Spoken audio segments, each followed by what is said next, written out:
9-month-old Rise Mzansi will be launching its manifesto this morning with 5 key policy themes promising a festival of solutions. The party is expecting some 4,000 people to attend the event. It is committed to eradicating poverty, ending racism and inequality and ensuring greater employment opportunities, it says. Newzroom Afrika's Ziyanda Ngcobo is at the Heartfelt arena in Tshwane this morning for us, Ziyanda, to essentially also look forward to how exactly they're going to achieve this. The devil is in the detail. That's right, Dudu. And as you've already mentioned, they have 5 key policy themes, but there are also other sub-themes ranging from leadership, governance and implementation right through to the climate crisis. And let me bring in Rise Mzansi's national organizer, Ghana, to talk about Let's talk about the preparations for today. It's been 9 months since you've launched as a party, but of course you've been engaging with communities way before that. And yesterday I spoke to Ngcobo, your national chairperson, and interestingly enough, she said to me that hunger seems to be one of the key things that everybody raises wherever you go. Thanks very much, Ziyanda. It's a very good morning from Pretoria. We are very much ready for today's manifesto launch, the People's Manifesto launch. It's correct. We've done many community meetings. We've gone to communities in all 9 provinces in South Africa. Hunger is one of the big things. Many South Africans, as a result of the economy not performing, many South Africans feel that actually they experience hunger a lot more. Poverty is more prevalent, across, and there's no province that we go to that people don't raise the issue of hunger, they don't raise the issue of safety, they don't raise the issue of leadership. So that's why they are the key priorities that our leader, Ngcobo, when he tables our People's Manifesto, will be able to respond to. And you've got a tall order as the national organizer, because I'm sure the issue of a track record is something that you have to contend with. How are you going to convince South Africans to trust you out of all these many smaller parties that have seemingly just emerged out of nowhere?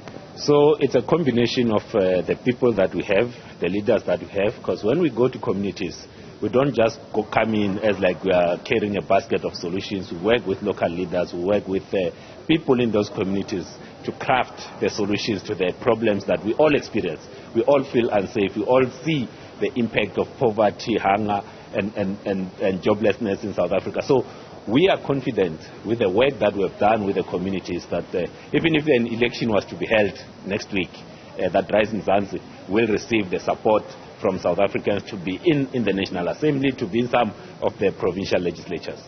And I'm sure you've heard this before, but it's always worth speaking about. A new party and an election campaign are not cheap exercises. Where's the money coming from? The money comes from South Africans who donate from as little as 50 rand. We have many South Africans that have signed debit orders that on a monthly basis they donate 100 rand, 1,000 rand, 250. And obviously we have high net worth individuals that have also donated, because it's also in their interest that South Africa is safe, that South Africa is prosperous, South Africa is equal, that South Africa is united.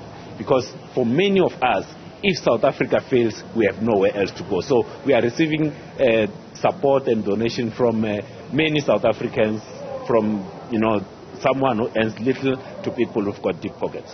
You've set high targets for yourself, 7.5% of the vote, which is approximately 30 seats within the National Assembly. How are you achieving that? So we do have organizers and volunteers across all 9 provinces that help on a daily basis to talk to South Africans and take the message of Rise Mzansi to the communities. And from there, we are seeing people warming up to our message, but also to wanting to work with us. Because one of the things that South Africans are in favor of is that they need sober leadership. They don't like leadership that makes empty promises. They don't like leadership that's fighting. And as Rise Mzansi, those are some of the key things that we offer, how we interact with people, how we respect them, how we are able to then say, this South Africa belongs to us all, and it is in our hands to make it work. That's why we even say we are the ones that we have been waiting for.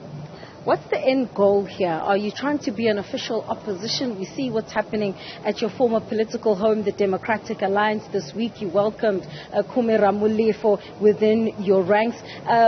Is that what you're aiming for in this election, and then perhaps 2029 another target? We are going to build from this election. We are going to build 2026, and we are confident that 2029 and beyond, Rise Mzansi will be part of national government. All right, Makashule Gana is the national organizer here at Rise Mzansi. 10 o'clock is when we're expecting the official program to get underway, thereabouts, But certainly, as you've just heard from Ghana there, they're trying to build a foundation in this election. They're confident that they've gotten enough, groundswell, so to speak, from communities across the country to actually make a dent come that election in 2024. Ziyanda, Ngcobo, thank you very much for that update.